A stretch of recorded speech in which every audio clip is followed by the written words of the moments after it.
Hello and welcome to Video GearCast. I'm Kevin Peckham, your host, and today I'm joined by a very distinguished guest. My good friend Mattias Strömberg is here from Milab, all the way from Sweden to see us. Yes. Mattias, thank you. We've been pen pals for a while. We've been in communication electronically, and we've talked about your mics, and we've talked about your company. And today you're here to train our sales staff and make all of us fully aware of the great heritage of your company. And so I wanted to share that with some of the GearCast audience as well. We've been talking about the mics today in training, but instead of going there initially, I want to talk about the company because it is a very interesting company, and it's either a name that's familiar to people or they may suspect that this is something that's just been created. So let's set the record straight for people. What's the story on Milab? Yeah, I think I told you before that at trade shows we have a lot of young people walking in the booth, and they will think that, wow, Milab's just another new brand that popped out of nowhere, and Asian-made mics or whatever. And that's so far from the truth, of course. Some ad agency figured out that was a neat-sounding name, and let's just brand that. No, so Milab actually goes all the way back to 1941, so that's 69 years of microphone building. Nothing, we always only did microphone, that's all we did. So it was founded as PML, but we changed the name to Milab in the late 70s. So it's a really old brand, always been a small plant and everything handmade. And we have models, we still have models in line that we produced in the 60s, so there's a lot of history and a lot of pride in that brand. I can vouch for that. I used some of your microphones in the late 70s, and even at that time, people were discovering these microphones, and they had a magic about them. And I was joking with the sales staff that there are a lot of artists at very high levels that refer to these as their secret weapon, because frankly, the word in the U.S., if you've been around a long time, you know about them. If you're kind of new to the business in the last 10 years, you may not know about them because they haven't been marketed in the U.S. Aggressively for the last few years. So it's kind of neat to rediscover something that has this level of integrity to it. And I want to talk about that a little bit because your whole approach to how you manufacture the microphones and the team of people that work in these microphones are very dedicated to an end result that is absolutely a flawless product coming off the line. This isn't like Ford cranking out cars. This is much more hand craftsmanship, as I understand it. Of course, our production resources are quite limited. We're only a few people working, and we're all really passionate about what we do, and we have a great team. When we have company meetings, we meet the entire company, can get together in a meeting, and that's really good. And everyone takes part in all the decisions, and there's, like I said, there's so much passion involved. I think I mentioned to you before, Hans is our production manager and a very good friend of mine, and he's been with us for 23 years or something like that. And before that, his mother was building microphones for us since 1961. There's so much history that goes back, and there's craftsmanship that passed through from generation to generation, obviously. And so I feel a lot of pride working for Milab. Well, you should, and I thought it was notable too in our early conversations about taking on the line.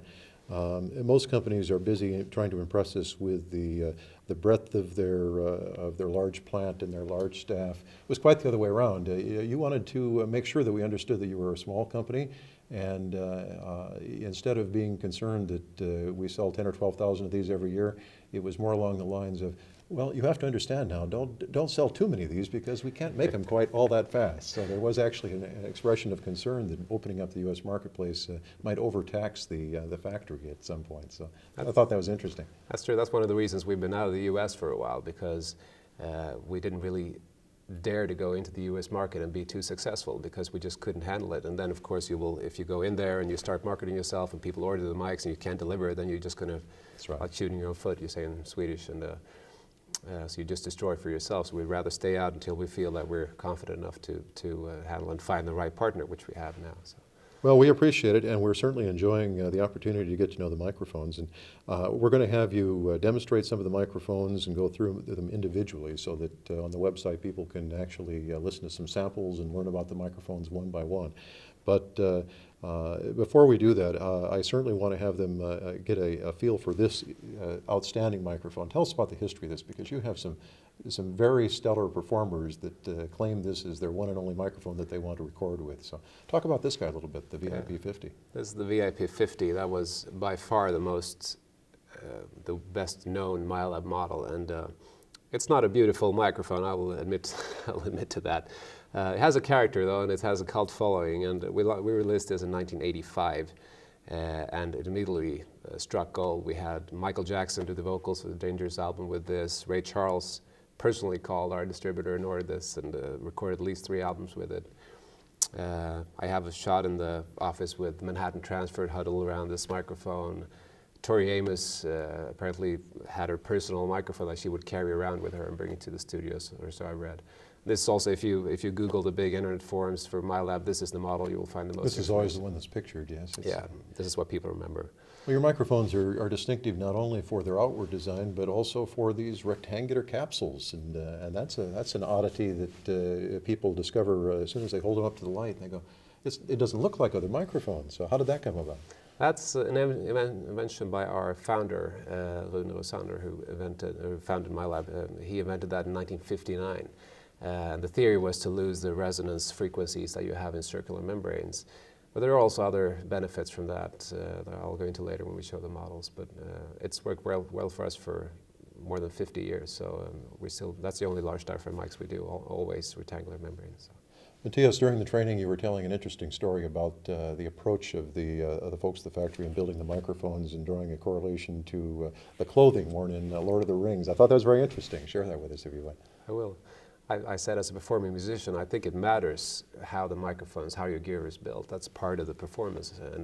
And I feel pride in, when I'm out performing, knowing that the microphone I'm using is built by hand and by people who care about what they do. And I saw this documentary about the Lord of the Rings where they would explain that to get the best performance out of the actors, they would have even the clothes, like they had several layers of clothes and that would never be visible on camera, but they would still do all the details correctly just to get the actors in the right mood and make them feel as if it were real and get the best performance. And I feel the same way. If you know that the microphone was assembled in a few minutes in a mass production facility somewhere, or if you know that this took hours of man work and went through rigorous testing and someone personally attended to this microphone for a long time, then that actually gets more out of your performance, I think.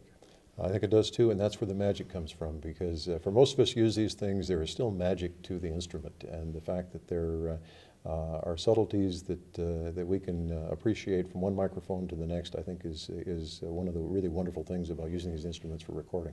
So as we say goodbye for this portion, we'll have you play the piano a little bit and let them listen to what have you got rigged up on the piano for this? I have 2 VM44 links. That's an active cable version of our small diaphragm capsule mic. So this is perfect for grand piano. Well, thank you for joining us, and then I'll have you play that as we say goodbye. Thank you, Kevin.